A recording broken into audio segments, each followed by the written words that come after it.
Sou Luciano Faustino, o Peixe, e estou na quadra com Silvio Bastos.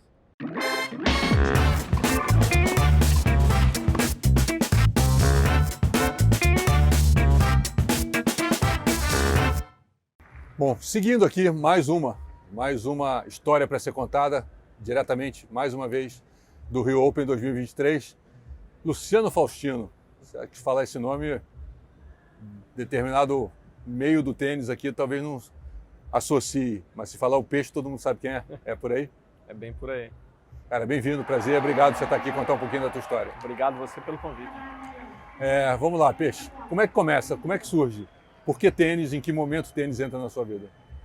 O meu pai sempre jogou tênis. Ele até foi uma das pessoas que ajudou a construir a quadra da Astel, onde o Guga começou a... Isso é muito legal, eu fico descobrindo coisas que, sabe, obviamente fazem parte da sua vida, mas te conheço, sei e tudo, mas aí detalhezinhos, né, que na hora que a gente começa a conversar e entrar um pouquinho mais a fundo, a gente descobre, essa talvez seja a melhor parte disso aqui que eu estou fazendo, mas desculpa, segue. Imagina. E ele trabalhou, né, muitos anos com a mãe do Guga, com a dona Alice, numa telefonia, onde as quadras da Astel. E aí eu comecei a ter aula lá com o Carlos Alves. Também Carlinhos. Nossa, também Carlinhos. Cara, o Carlinhos é difícil, eu tenho que botar ele sentado aqui, porque ele... Muita história. Esse tem muita história. E aí teve uma geração bem bacana lá em Santa Catarina, né, com o Márcio Carson, com o Cascata, com o Guga, com muitos outros tenistas ali naquela geração que começaram com o Carlinhos e fizeram boa parte juvenil e muitos se tornaram profissionais. E você segue desde o início com eles, mais ou menos ali mesma geração, começando escolinha, jogando 10, 12, 14, todo mundo mais ou menos junto? Todo mundo mais ou menos junto. Eu comecei até um pouco mais tarde do que eles, mas jogamos ali o juvenil em Santa Catarina, depois jogamos alguns torneios no Brasil. E aí com 17 anos eu fui morar na Austrália. Na Austrália? Essa também eu não sabia. Vai, continua. Eu fui para Brisbane, na Austrália, como intercambista do Rotary Exchange Student. Nossa! Bem diferente na época, todo mundo ia para os Estados Unidos, eu escolhi a Austrália. E isso foi em 1992, né? Faz 31 anos atrás. Bem diferente da época de hoje, para a Austrália, outro lado do mundo, falando pouco inglês. Internet nenhuma, sem acesso, internet, contato, falava talvez 5 minutos a cada 15, 20 dias com meus pais. Eu morei ali, a partir de 85, morei nos Estados Unidos, e a ligação era todo domingo a cobrar na hora do Fantástico. Se os troncos estavam ocupados, a gente esperava até o outro domingo e a mãe... Era mais ou menos isso, a gente se comunicava muito por carta, né? Que é difícil até de dizer hoje. Mas lá eu tive a oportunidade, pelo tênis, nos primeiros dias que eu cheguei, comecei a conhecer várias pessoas lá em Brisbane e acabei trocando até a escola onde eu ia estudar e fui para uma escola de esporte. Mas em high school? High school. E aí fui para uma escola que era Kelvin Grove State High School of Excellence, de esporte. E aí tinha alguns esportes, o tênis era um deles. Então aproveitei para treinar na escola tênis. E quando você saiu daqui, você estava jogando, competindo, jogando? Estava jogando juvenil. Federação, CBT? CBT, era ali 10, 15 do Brasil, na categoria 18 anos. E aí saí, joguei lá vários torneios, participava, treinava bastante. Tive uma evolução bem grande lá, com 17 para 18 anos. Jogando quadradura? Quadradura e aquela grama sintética. Sim. Foi bem diferente, mas foi muito bacana, porque lá tinha torneios assim todo final de semana, tanto no juvenil quanto as outras categorias ali semiprofissionais. E infinitamente aí treinei lá com o Patrick Rafter, treinei com o Scott Draper, algumas vezes tive essa oportunidade. Bom, lá atrás, eles ainda não eram... Você fez saque voleio com o Patrick Rafter? Com meu saque devagar. Não sei, você sempre precisa falar, você pode esconder essa parte. E aí depois, quando eu voltei, estudei mais 6 meses para fazer o TOEFL, o SAT, e aí acabei fazendo uma faculdade nos Estados Unidos. Para onde você foi? Eu fui para a University of Southern Mississippi, que fica em Hattiesburg, perto de New Orleans. Era a divisão 1, até tinha vários bons colleges na nossa divisão e a gente era entre as 50, 60 melhores faculdades ali dos E Estados quando Unidos. você começou lá embaixo, lá com o Carlinhos, você sonhava com college? Era um sonho? Era profissional? Era sonho ou não tinha sonho? Você estava só vendo o que ia acontecer? Eu acho que lá no início a gente sempre busca, né, fazer o melhor possível e ver o que dá. Mas eu acho que com 16, com 17, o caminho, ainda meio que no início, algumas pessoas, né, não era tão divulgado quanto isso hoje para os Estados Unidos. Eu, na época, eu tive que gravar fitas de VHS, pegar endereço na faculdade dos Estados Unidos, mandar essas fitas pelo correio, recebi algumas correspondências de volta e tive a oportunidade depois de ir com meu pai, durante 15, 20 dias, visitar essas faculdades que me responderam. E aí escolhi uma delas e aí fiquei lá durante os 4 anos. E o que você fez? Que curso você fez? Eu fiz Business Administration durante 4 anos. E aí foi muito legal, fiz de 93 a 97. E aí vi que a realidade, né, Então, quando o Guga ganhou o Roland Garros a primeira vez, você estava no college? Estava no college. Ali em junho, você estava no college? Em junho eu estava no college. Até tem uma história legal, porque ele foi bem naquele torneio que ele ganhou do Agassi em Memphis, em 97. E Memphis era 3, 4 horas de carro da onde eu estudava. Peguei um carro na época e fui visitá-lo, fiquei no quarto dele do Larry. E lá que ele ganhou da primeira rodada, acho que foi do Byron Black, e na segunda ou na terceira rodada ele ganhou do Agassi. E aí eu estava lá nesse torneio alguns meses antes, né? 2, 3 meses antes de... ali na temporada de quadradura, antes de ir para a Europa para jogar no Sérgio. Foi bem ali. E aí depois, eu ainda morando nos Estados Unidos, eu já estava morando em Nova York, fazer um ano de trabalho lá, de experiência. Durante o US Open também ele me convidou, ficamos juntos lá, logo após ele ser campeão de Roland Garros.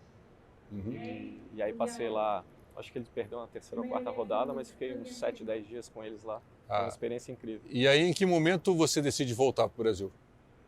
Eu fiquei 5 anos, na verdade 6 anos fora do Brasil, dos 17 4 do college? 4 do college, mais um trabalhando em Nova York para uma empresa, cerâmica, e 1 ano na Austrália. Então fiquei 6 anos, aí resolvi voltar com 26 ou 27 anos. Mas você volta porque resolve voltar ou volta porque tem um convite, uma proposta? Voltei porque resolvi voltar. Eu volto porque eu cansei de ser gringo. A minha intenção... eu trabalhava em academias dando aula, e aí eu treinava alguns meninos e na hora do torneio não me deixavam ir porque ia o americano. E eu, não, o brasileiro não vai ver o torneio. Tá, mas eu treinei, o menino está na minha quadra de segunda a sexta. Mas quem vai lá no torneio, não, deixa o Peter, não, deixa o John. Cara, foi passando. Eu falei, cara, quer saber?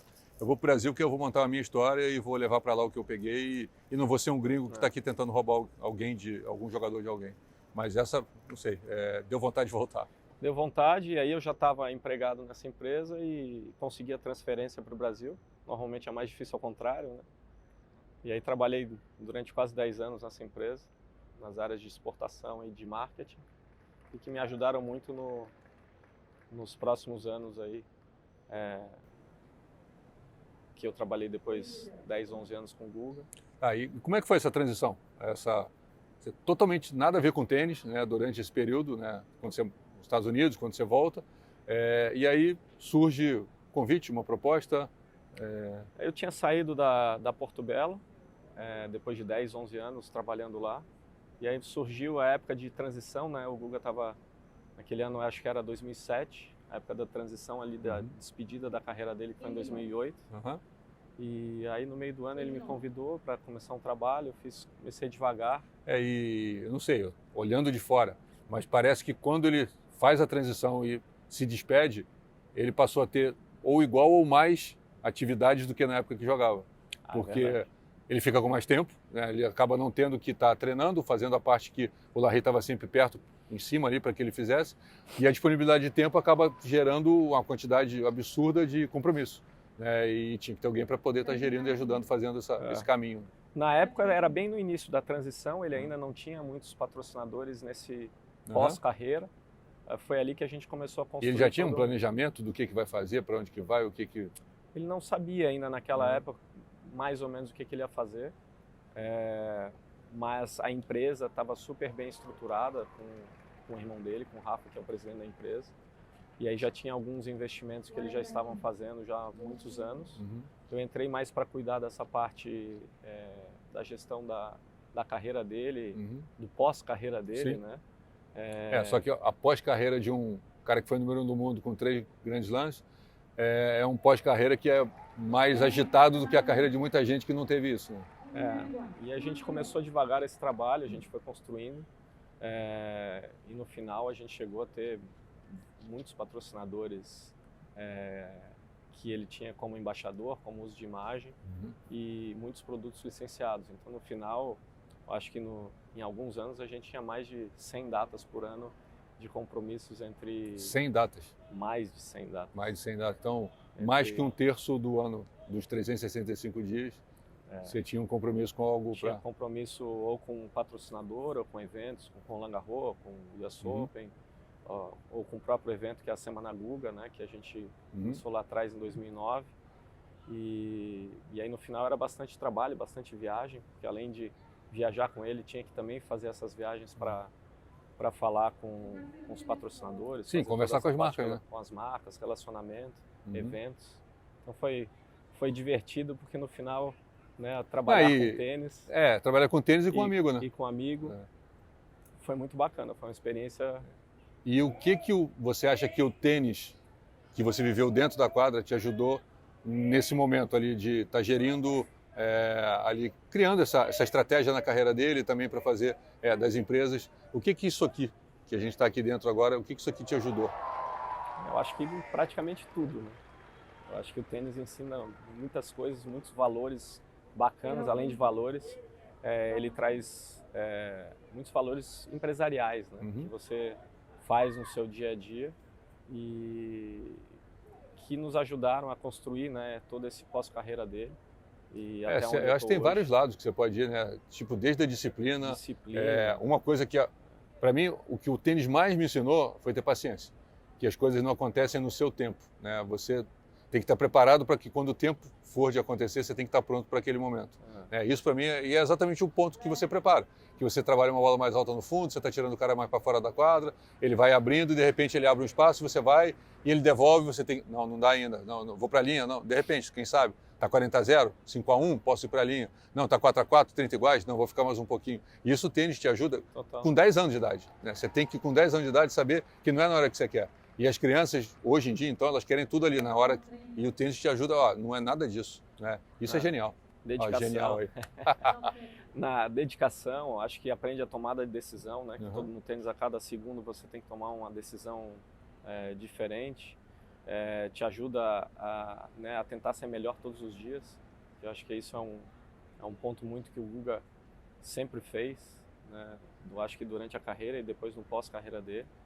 E, enfim, tem vários outros que dava pra gente ficar listando. Não, isso aí que o tênis nos ensinou na vida. E uma das coisas que eu estou tentando buscar são pessoas que saíram da quadra, entraram no mundo corporativo com bons exemplos de sucesso e tentar entender.